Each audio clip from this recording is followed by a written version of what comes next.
The shooting of a principal has put the issue of school safety back in the spotlight. It's believed that the 13-year-old learner who's been arrested for the shooting had planned it and had planned to shoot more teachers, but the headmaster was his ultimate target. The grade 6 pupil is facing attempted murder charges, but given some of the recent concerning situations that we've seen playing out in our schools, what exactly are we missing when it comes to really determining what is going wrong? Let's speak to Nomusa Cembi, who is with the South African Democratic Teachers Union, and she's the spokesperson there.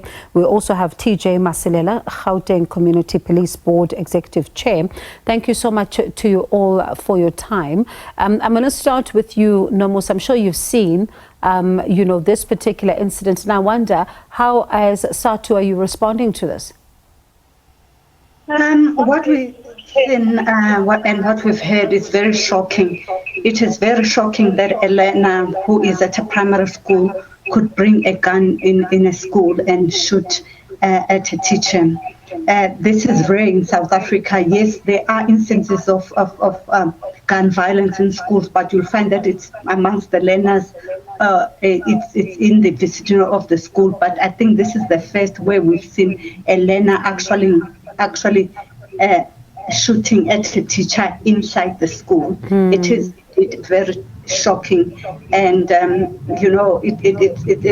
it has caused a lot of unease, especially amongst teachers worried about their safety.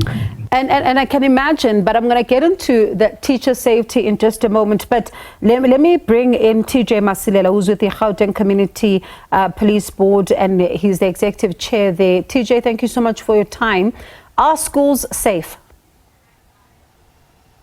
School's supposed to be safe. Any place of learning is supposed to be safe. But we are experiencing some of an unprecedented event, 10 of events, and that it's a bit worrying. You have over 3,000 schools in Gauteng.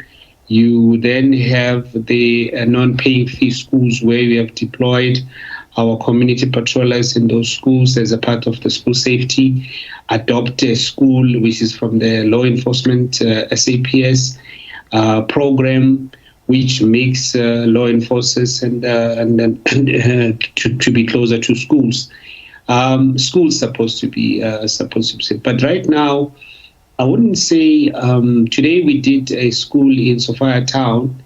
Some of the school searches of what you find from these kids is actually shocking. But that was a high school, irrespective whether it's a primary or it's a high school. The parents, and especially this particular one that of Primrose, I'm happy that he was arrested and charged with negligence, and he shouldn't own a gun ever. It's a problem. Are you able to tell us what you found at that school in Sophia Town? Well, apart from your dacha and other drugs in small quantities, you also found knives and homemade knives. Blank, there is this, and government must assist with this selling of these blank guns that sounds and feel and make like a real gun, because you wouldn't know whether this is a real thing or not, and you won't wait until you can find out. But we found, luckily, there were no guns or even those blank. So to see replica guns, but a lot of knives and what are they doing? What are they doing? Pardon me. What are they doing with knives in schools when you're asking them? Well, they in some areas they are saying that there are gangs in the schools. That some are purely saying they defending themselves because if you're staying in a particular area, you're coming to a particular school. That area, those kids are not supposed to be coming to here. If you're attending here, you must pay some kind of a payola, those 5 rand, 10 rand a day. But the scissors are also used to cut the dacha into smaller pieces. But that is also used also to attack or to instill some kind of fear into the other learners. It's just unbelievable at what you can get in some of the schools. Nomusa, I'm listening to this and I wonder, firstly, how does it also impact on the teachers disciplining children if they need to? Disciplining the children. And we must take into account that discipline does not start in school. Yeah. In fact, it should start in the home. And you find that learners come into the school not having learned the basics of discipline from their parents or from their homes. And then it becomes very difficult for the teacher to really discipline the child. And it is worse in instances where we are confronted with overcrowded schools or classrooms. You find that the teacher has got to balance between disciplining the class and teaching the lesson. It becomes very difficult, and we know that studies have shown that teachers in South Africa, they spend most of the time ensuring discipline in the class or ensuring that there is order in the class. And it's one of those things we are confronted with. So, Nomusa, if then a child is able to come into school with what we've just heard they're coming into in some of these schools, a knife, there's also now, of course, we've seen a gun as well. What does it tell us about security? Schools are supposed to have in place measures in place to ensure that learners do not bring such in class or in school. They are learners as well as teachers and everyone have got to commit themselves to say we cannot bring such weapons in schools. But it does happen. We see weapons coming into schools. We see drugs coming into schools. And we cannot have, we wish we could have police in every school every day searching the learners, because it is even difficult for teachers to do that searching, because they are also they are not trained. Teachers are not trained to do that work of police to search and to search the learners, but they do, but we would want to see police doing that, but it is impossible, because we know that we cannot have police in every class and in every school. But we would like to see communities, especially parents, ensuring that when their children leave the home, they must ensure that they must take it upon themselves to see what is it that they have that they carry in their bags. Right. But we know that perhaps they can put stuff along the way. But we feel that parents or guardians should also play a role in ensuring that their children do not bring weapons or drugs into the school. So, TJ, who then do we hold to account, especially when it comes to the security issues at schools? Because if a child is able to bring what you've described to us, and then we now see a child was able to have a gun in a school and shoot a school principal, and we are reading, according to some of the reports and according to some of what has been coming out here, that he was actually planning to even shoot more teachers, 2 more, plus the headmaster. So who then do we talk to about the issue of security and hold them to account? Well, it must be an integrated kind of approach, but obviously law enforcement will have to take the punch.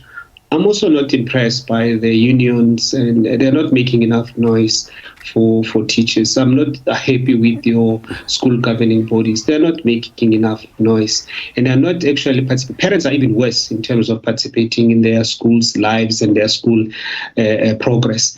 But I also want to challenge the now that we have some numbers and force multipliers.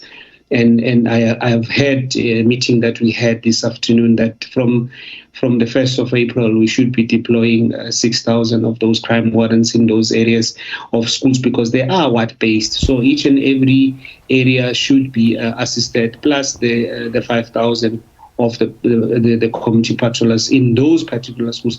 But I want to say that the school governing bodies, the community policing in that area, the station commanders, the unions themselves, they need to have a school safety committee that will look at the safety of the school all the time, 24/7, not just because something has happened. How do you respond to that, Nomusa? I would tend to disagree with my fellow guest about the fact that with his assertion that the unions are not doing enough. We are doing enough.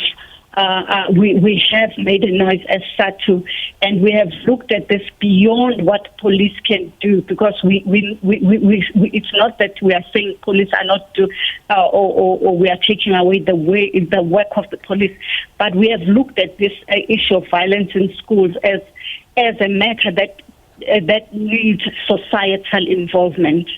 We have therefore come up with a campaign as SADTU, which we call I Am a School Fan campaign, where we are calling every stakeholder in education to be part and parcel of what is happening in the schools. We are calling on police, we are calling on teachers, we are calling on communities, we are calling on parents to be involved in what is happening in the school, because we are aware that no matter security measures one can put in place, but if people do not feel or take ownership of the schools and want to be part and parcel of what is happening in the schools, very little can be done to ensure that there is no violence in schools. So, Nomusa, we have been working with communities to say, please be part of our schools. And another issue, I'm not saying I'm blaming communities, but we see instances like if a learner was to shoot another learner in the school, we would see communities coming in and demanding that learner be taken out or be arrested or whatever. We've seen instances where learners cause violence amongst each other, and you see communities coming in and demonstrating outside the school, demanding justice for the other learner. But we are surprised that in this instance, we are not seeing communities, we are not seeing parents coming into the school or making a noise to say we really feel for what has happened to the principal, and we want to support the school. We want to see justice taking place. Parents are quiet and communities are quiet, and we are saying so. Nomusa, and communities and parents should involve themselves in what is happening in the school. Very briefly, Nomusa, in about 10 seconds then, there are though some fingers that point at teachers as well. We've read stories of teachers who also bully pupils. Yes, we are aware of those instances, but there are mechanisms in place. If a teacher does that, the teacher is bound by the code of conduct from SACE. It's bound by the laws, the South African Employers of Educators Act. All right. And that teacher can face the law. We have said that, and as a union too, we have our code of conduct, and our members are aware that they cannot do anything that is against the law.